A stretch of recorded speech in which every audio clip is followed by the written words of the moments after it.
Good day guys, welcome back to the channel. So if you are yet to subscribe to this channel, not done that, make sure you do it to click on that subscribe button, like, share, make a comment. So let's take a look at what we'll be expecting this week on our Euro GBP.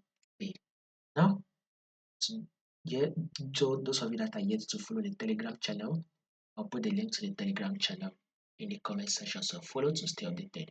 Now let's start with our trend. We know that market tends to give us three movements in forex market. It's either market is trending to the upside, or market is trending downward, or it is ranging.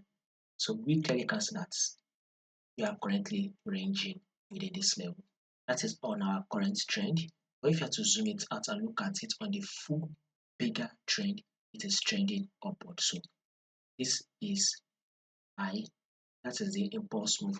Within this high, there is a series of higher high and an higher low, especially when you go to your forward time frame. And this is the pullback correction phase. This is the impulsive move, and this is the corrective phase. Impulsive move, which took out this previous high, thereby forming high.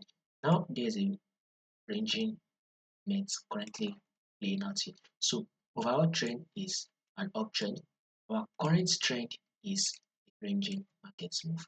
Now that market has bounced up from this our support back to our resistance, now we are seeing a multiple rejection. As we can see here, it has dropped.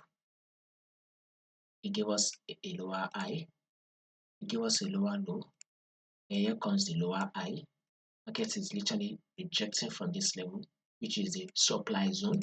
Now we will be expecting a new lower low. So our forecast for the week on Euro GBP is to the downside. So we should be expecting that sell till it eventually taps our support level. So what you should be looking out for on Euro GBP for the week is actually a bearish move.